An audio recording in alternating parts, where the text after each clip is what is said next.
दिलीप बोले कि गुरुदेव हमने सुन रखा है कि जहां गोविंद की भी नहीं चलती वहां गुरु की चल जाती है। अब आप कोई उपाय बताओ। वशिष्ठ ने कहा तो सुनो, सिर्फ एक उपाय है तुम्हारे वंश बेल बढ़ने की। बोले कौन सी? बोले अगर गैया मैया चाहे ले तो तुम्हारी वंश बेल बढ़ जाएगी। गैया अगर चाहे ले तो वंश बेल बढ़ जाएगी, पर उसकी सेवा करनी होगी।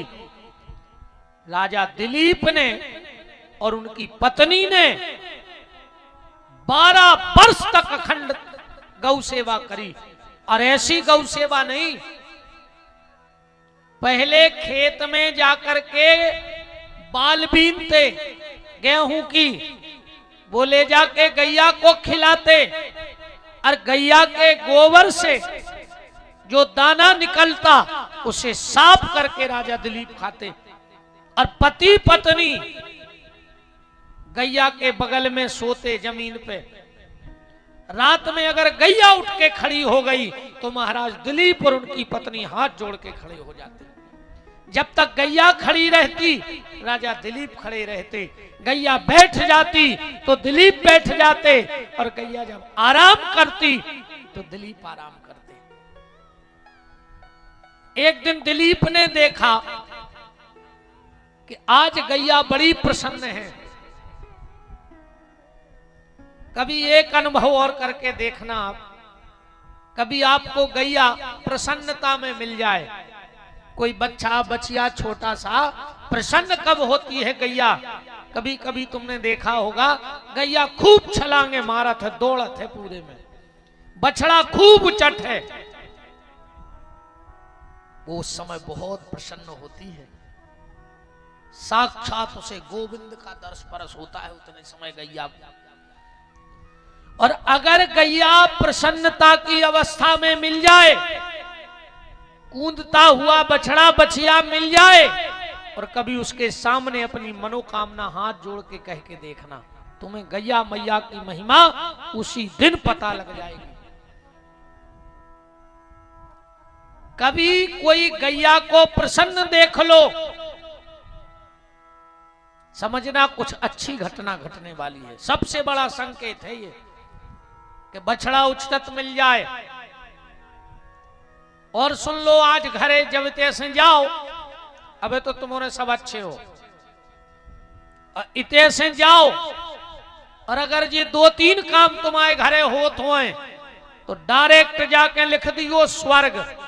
तुम्हारे घर के दरवाजे खोल आई है, तुम्हें अच्छे बड़े बड़े अक्षरों में लिखवाइयो घर के स्वर्ग। अरे कहूं ये 2-3 काम ने होए, अच्छो बोर्ड बनवाइयो और घर के दरवाजे लिख दियो नरक। अगर सुबह सुबह तुम्हारे घर में गरुड़ जी बजने की आवाज आती हो, सुबह सुबह तुम्हारे घर में बच्चों के रोने की आवाज आती हो, छोटे छोटे बच्चों के, सुबह सुबह तुम्हारे घर में शंख बजता हो, सुबह सुबह तुम्हारे माँ बाप सो के उठें और मुस्कुराते हुए तुम्हें मिलें, हंसते हुए बूढ़े माँ बाप मिलें, क्योंकि जिसके घर में बूढ़े माँ बाप हंसते हैं उसी के घर में मेरे सांवरे सरकार बसते हैं।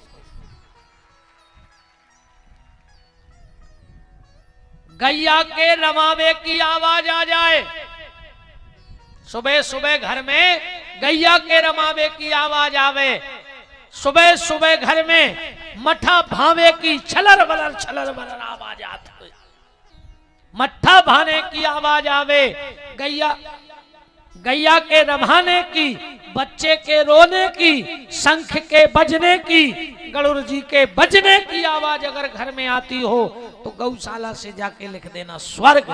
तुम्हें फिर स्वर्ग जावे की जरूरत ही नहीं है, तुम स्वर्ग ही में रह रहे। अकम सवेरे तुम उठने पाओ, अकम घर में कुत्ता भौंकन लगे तुम आओ तो नरक लिख दियो रे, तुम्हें कसम चढ़ी है। फिर तुम्हें नरक जाने ही नहीं है। महाराज जी गलत तो नहीं है? अब जे को कुत्ता राख है सो वो अगले जन्म की तैयारी में भगवान को कुत्ता बनाए, इतने का मानो हम कोशिश कर रहे हैं। देखो एक बात और हम बताएं, कुत्ता राखवे में दोष नहीं है, वो भी जीव आए। कुत्ता राखे में दोष नहीं है। कुत्ता को बिस्तरा में सुआवे में दोष है, कुत्ता को बर्तन में खुआवे में दोष है, कुत्ता को घर में फिरावे में दोष है। वो भी जीव आए। हम जाने कह रहे कि कुत्तों में मारो, पर कुत्ते का बर्तनों में मुंह नहीं लगना चाहिए। अमन ठीक है। इतने महाराज जी हमने पहले ही दिन कह दी थी कि हम तीखी वाणी बोल है ने, हम आते हम भूले जात, बीच बीच में एक आध शब्द ने कर जात। अब तो हम इतने प्रेम से बोल रहे हैं 4 दिन से जजमानों से। अच्छा वो महाराज जी मोर स्वारत भी है, मोह चाने पैसा। अच्छा दूसरो स्वारत जो है, जैसे हम को जजमान कथा करवे जात, दूसरा ने बोला जू सो बिल्कुल ने बोला जू मनो हमें तो तुम्हारे बुलाने दादा हर साल,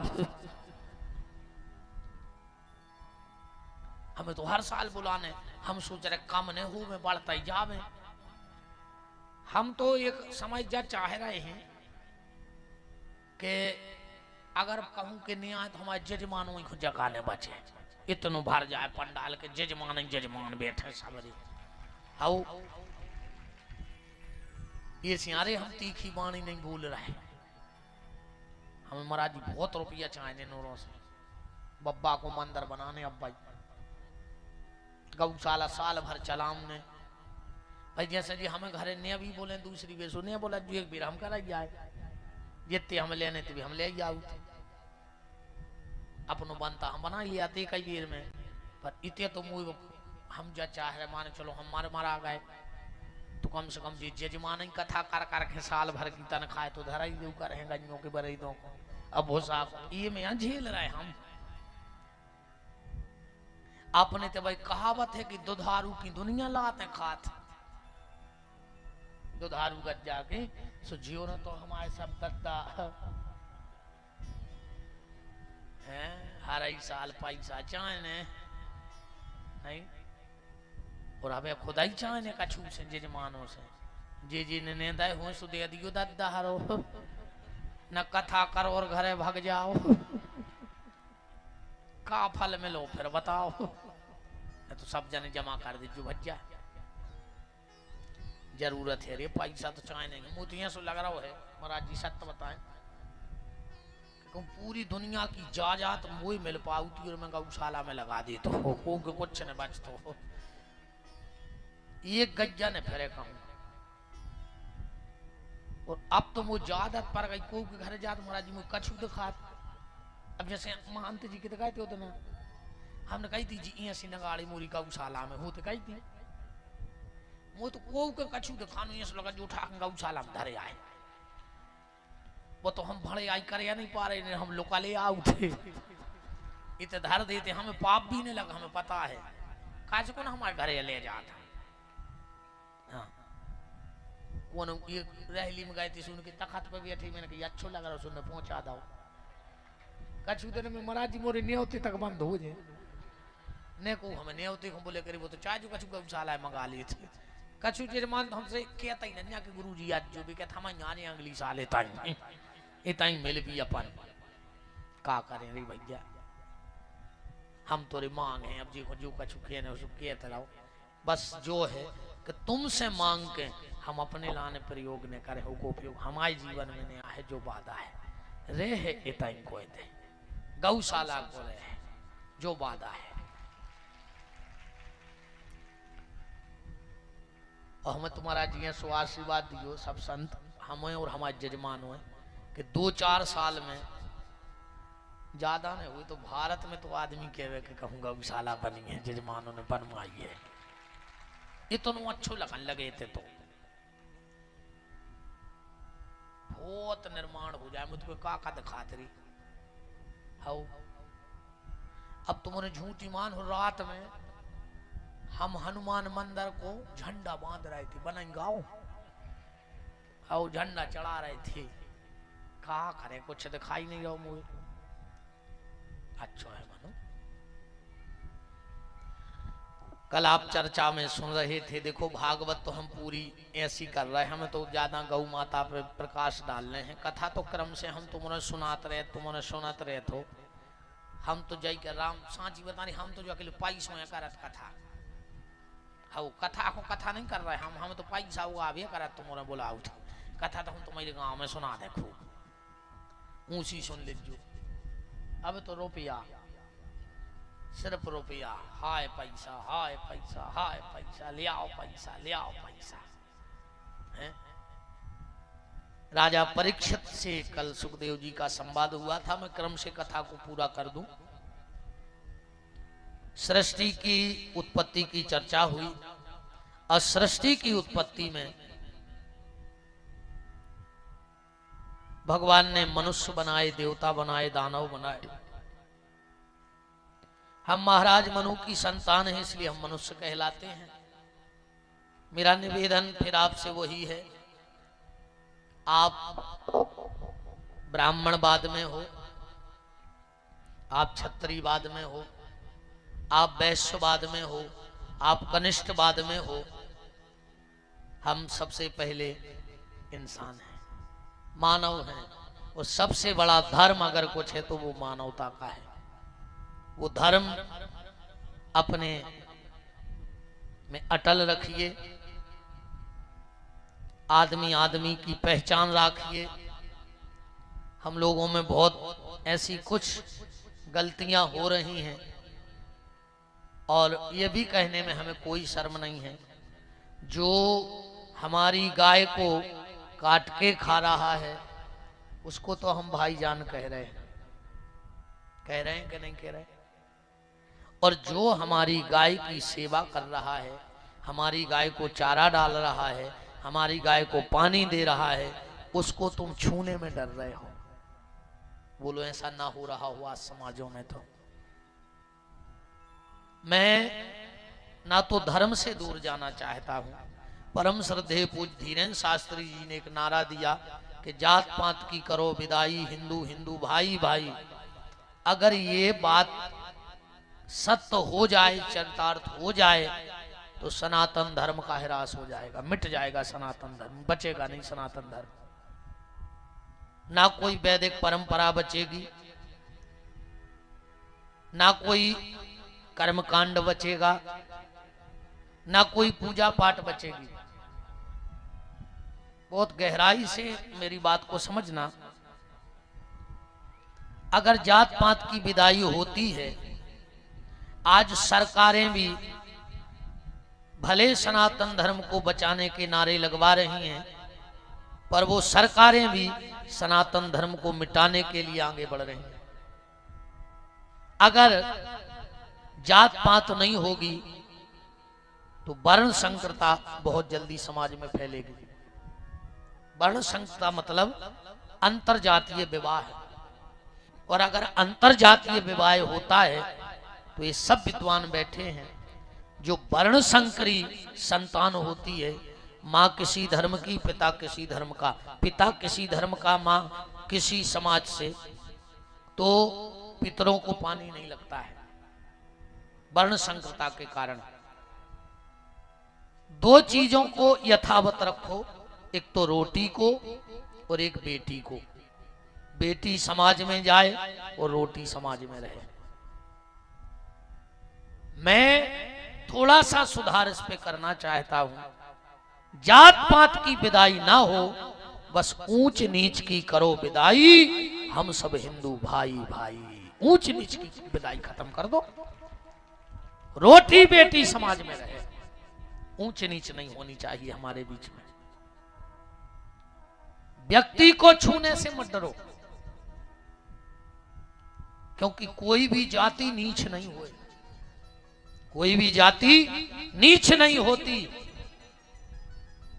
अब तो जो शब्द हम बोल ही जाए, हाउ कोई भी जाति नीच नहीं होती, पर हर जात में दो चार नीच जरूर होते।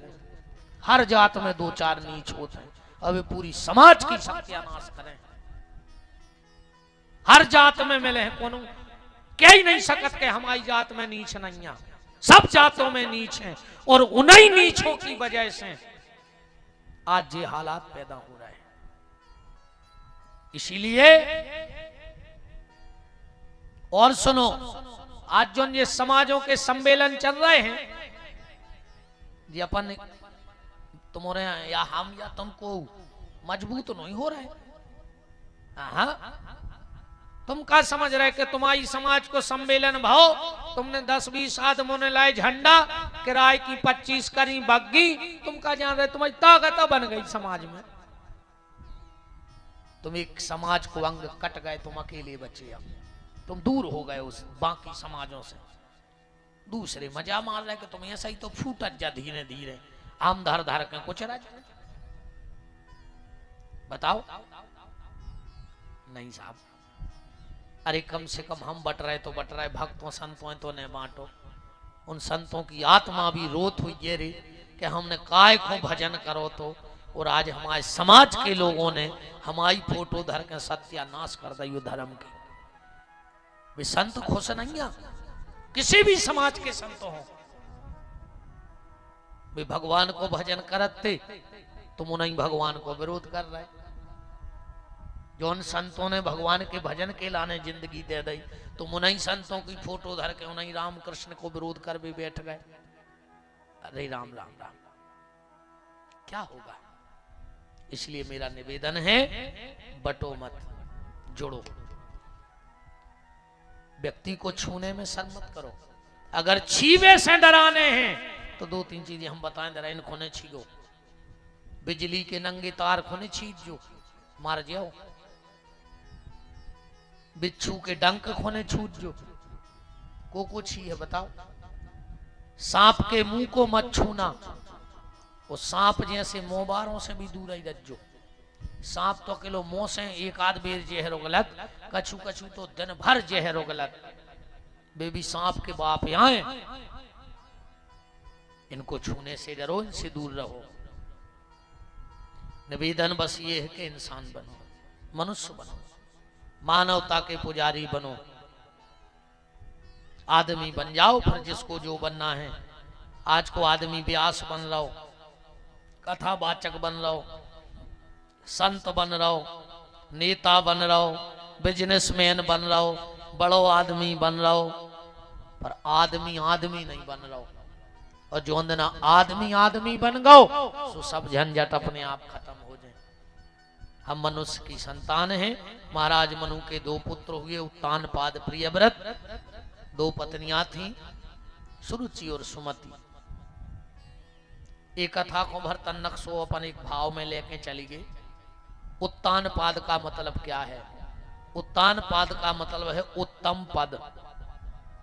वो 84 लाख योनि में जो सबसे उत्तम पद है वो है मनुष्य। अपन सब उत्तानपाद या बैठे। मुसाफिर मत घबराना रे, के मुसाफिर मत घबराना रे, ना अटको ना भटको तुम तो चलते जाना रे। मुसाफिर मत घबराना रे, आवागमन के फेर में पगले, कपड़े हैं कई बार ये बदले। हाँ देखो रे भैया, जो मनुष्य तन में लो है, अगर एक हो ज्यादा साफ ने कर पाओ तो कोई जरूरी नहीं है, पर जैसो भगवान ने दाओ है कम से कम ऐसा ही लौट जाए। जैसो दाओ है भाई साफ ने करो, कोई दिक्कत नहीं है, पर दाग ने लग जाए जो तुम्हारे हाथ में है। और कई लोगों ने ऐसी की ऐसी लौटा दी जो चदर गया। कई संत ऐसे भाई जैसी मिली वैसे ही उन्हें लौटा दी। ध्रुव प्रहलाद सुदामा ने ओढ़ी, ज्यों के त्यों धर दीनी चदरिया, झीनी रे झीनी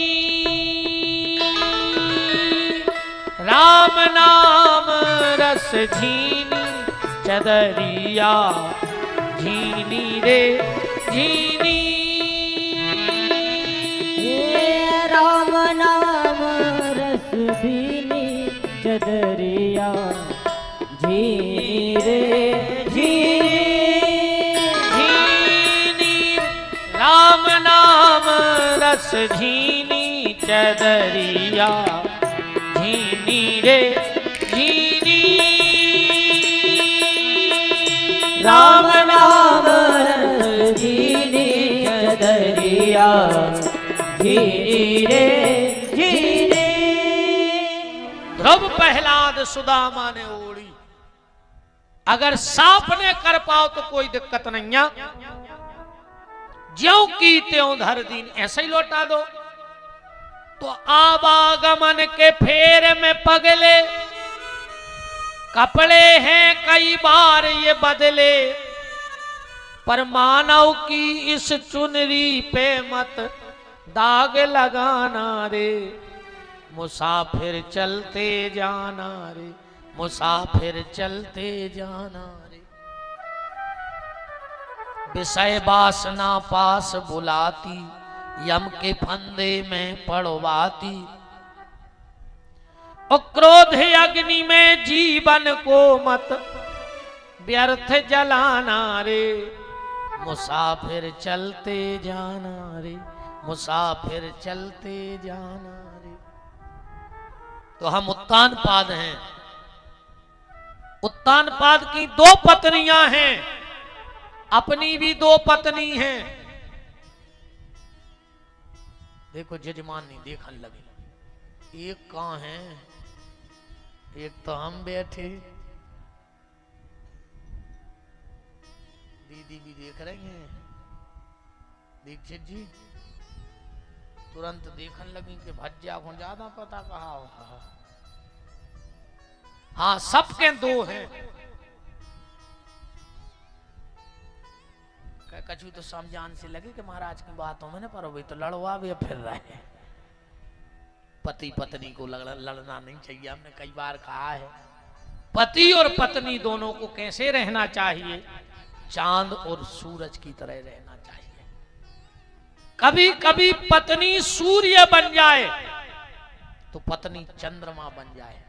पति सूर्य है तो पत्नी चंद्रमा, और कभी कभी पत्नी सूर्य बन जाए तो पति चंद्रमा। मतलब एक गुस्सा में है तो एक ठंडो पड़ जाओ चाहिए। पर आजकल बोले तू चंद्रमुखी मैं सूर्यमुखी, तू मुझसे दुखी मैं तुझसे दुखी। चलो 2 ही जने छत से कूद पड़ गए, हम भी सुखी और तुम भी सुखी। किल किल मिठी नहीं है। पति पत्नी को बड़े प्रेम से रहना चाहिए, झगड़ा नहीं। एक सूर्य तो एक चंद्रमा हो, एक जगह होगा झगड़ा पति पत्नी में। देखियो कैसे घर बनत है। चंद्रमा बन जाए पति यस पत्नी, सब भयंकर लड़ाई भाई 2 ही आदमों में। पत्नी इतनी लाल फन फना गई गुस्सा में, कमरा में गई, अलमारी खोली गुस्सा में, सूटकेस खोल के कपड़ा फेंकने लगी। पति समझ गया कि आज तो ज्यादा ही हो गई। अब अगर कछु कह रहा है तो वो भाई बन गए, जल्लड़ बैठ बिल्कुल बात तो बिल्कुल आग। पति गाओ चुपचाप अपने कमरा में, उन्हें अपनी अलमारी खोली और अपने कपड़ा जमान लगो। पत्नी तो लाल हती, क्या कर रहे हो तुम? पति बोलो तुम क्या कर रही हो? पत्नी बोली मैं मायके जा रही हूं, तेरे साथ 1 मिनट नहीं रुकूंगी, इस घर में एक सांस नहीं लूंगी। अब तुम बताओ तुम क्या कर रहे? पति बोलो हम ससुराल जा रहे। बच्चा भी 2-3 दिन से कह रहे थे कि पापा चलो मामा के चलो। अब हम सोच रहे तुम जा ही रही सोई गाड़ी में, हम बैठ जाए। पति को हंसी, पत्नी को हंसी आ गई, कहने लगी बस यही अदा तो तुम्हारी मेरी जान ले लेती है। बस लड़ाई खत्म।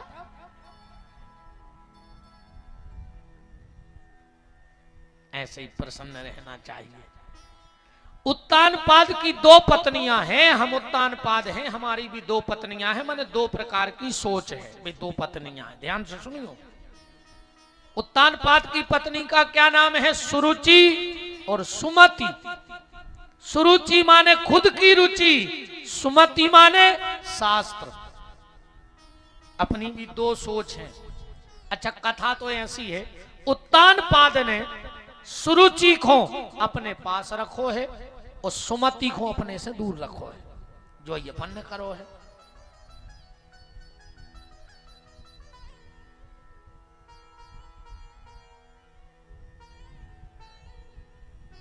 राम का राम। उत्तानपाद ने सुमति को घर से बाहर रखा और सुरुचि को अपने पास रखा।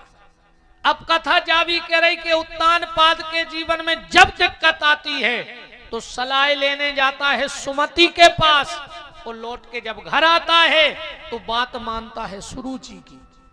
यही हम लोग कर रहे हैं। सुमति माने शास्त्र, सुबह अपन ने मंदिरों में धरवा दे, अपन से दूर है। सुरुचि अपनी सोच अपने लगा है। जब दिक्कत आते सुमंदरों को भगत, संतों के भगत, और लौट के यहाँ हो तुम करो हो वो जो तुम्हारी रुचि के है, पर तुम बाने कर जो संतों ने बताई है। अच्छा, और आगे कथा ले जाओ। सुरुचि के बेटा को नाम है उत्तम, माने हर आदमी को अपनी बात उत्तम लगत है। और सुमति के बेटा को नाम है ध्रुव। ध्रुव माने अटल, तो शास्त्र की बात अटल है। कथा आगे चली। सुरुचि को बेटा, ध्रुव जी को भगवान के दर्शन भय, और सुरुचि को बेटा उत्तम मर गो, माने अपनी सोच अपन को भली उत्तम लग रही, पर एक दिन अपनी सोच को अंत हो जाए। अपनी सोच अपने आखिरी नहीं चल रहे, एक न एक दिन अंत हुई है। ऐसे सुरुचि को बेटा मर गया उत्तम, पर सुमति का बेटा ध्रुव आज भी है कि नहीं?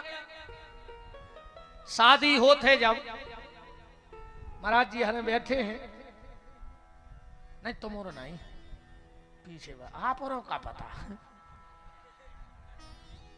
पीछे बारे। अभी अब बताओ महाराज जी से का चर्चा करें ब्याह व्याह की? नहीं नाराज नहीं, जो तुम्हारे को पाँव पर हैं, आप तो हमारा स्वभाव जानता ही हो। ये तो हमें सब महात्मा जानत कि वो तो पागला है, कछु भी दे रहे थे। असाची भी नहीं अपन हो कानून तेल को भाव।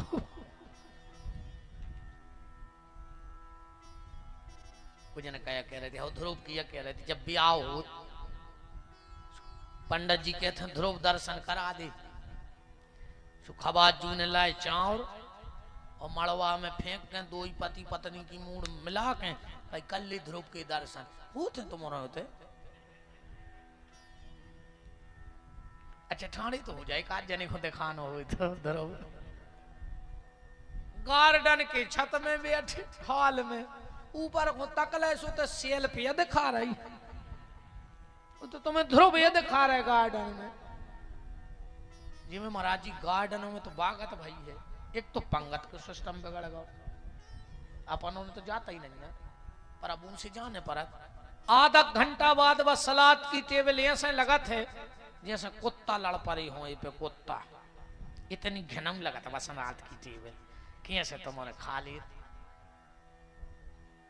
अच्छा, ये को अच्छे रे बड़े बड़े आदमी 50 लाख की गाड़ी से जाते हैं, 40 तोला की तो चेन पहने रे, और 5 रुपया की प्लास्टिक की प्लेट लाए, फिर रहा पूरे गार्डन में 2 रोटी मांगा।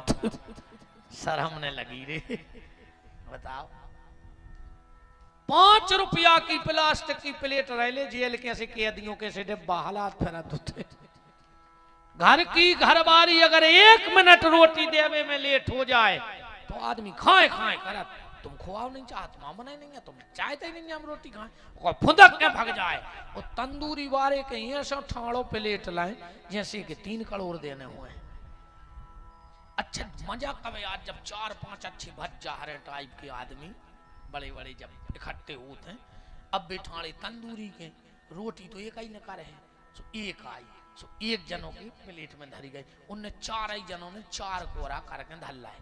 ये रे कोरा खावे गए थे उते बता कहा वे को भज्जा खा रहा है कोरा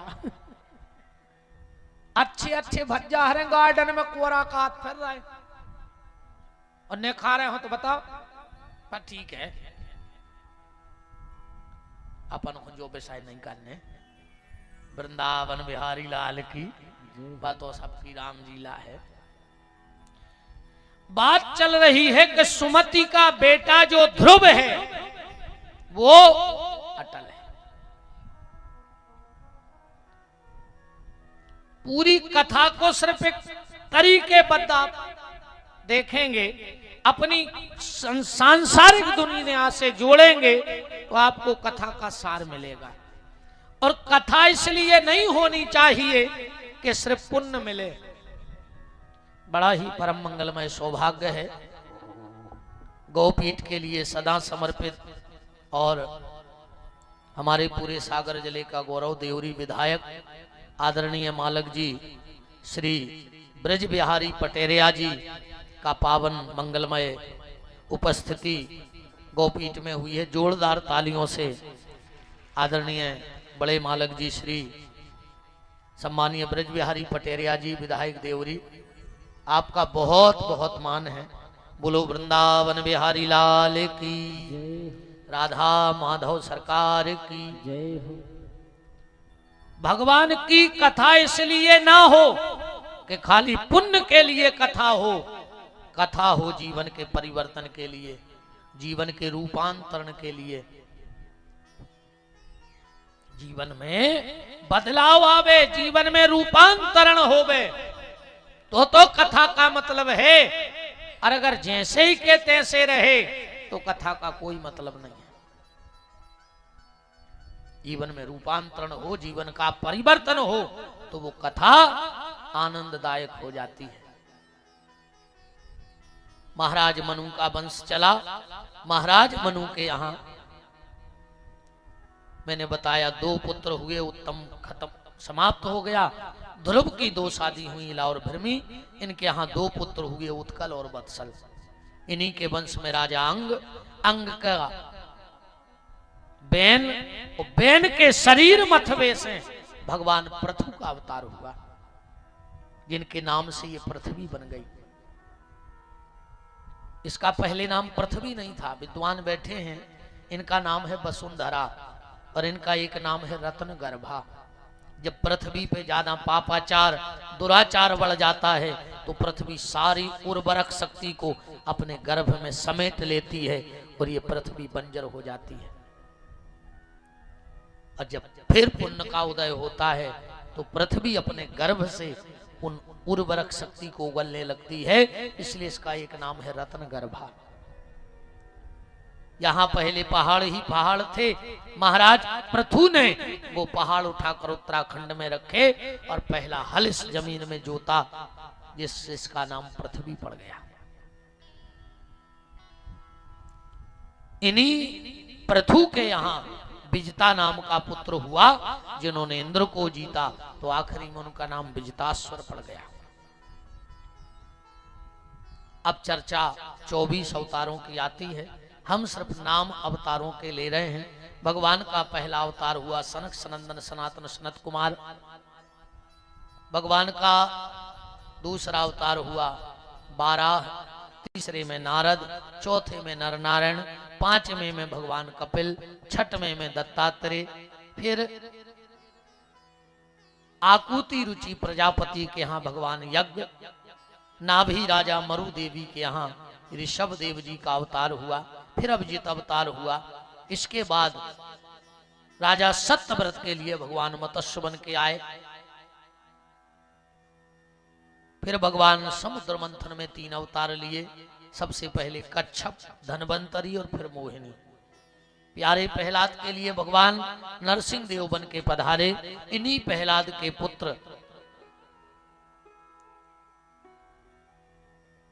पुत्र बलि हुए, जिनके यहाँ भगवान वामन बनकर उनके यज्ञ में पधारे। इसके बाद भगवान सत्यवती पाराशर के यहाँ वेदव्यास, जमदग्नि और रेणुका के यहाँ श्री देव परशुराम बन के पधारे। फिर भगवान राम बन करके महाराज दशरथ के यहाँ पधारे। मैं सिर्फ एक सूत्र राम कथा का निकाल रहा हूं। जब भगवान राम लौट करके आए और भगवान का राज तिलक होने लगा तो सब दिख रहे थे राज तिलक में, पर भरत जी नहीं दिख रहे थे।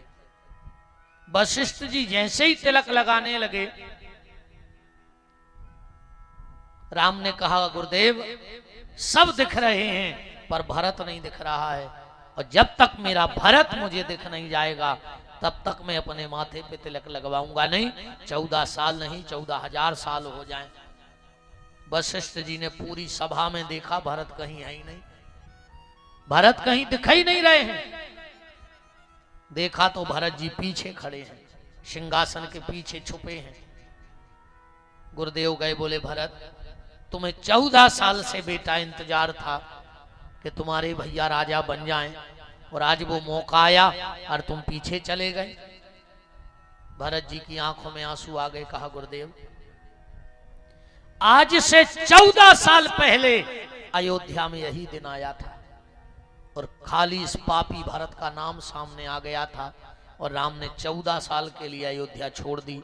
ऐसा ना हो जाए कि पूरा भारत सामने आ जाए तो राम जी जिंदगी को अयोध्या छोड़ के चले जाएं, इसलिए मुझे पीछे रहने दो, आप तो तिलक लगा दो।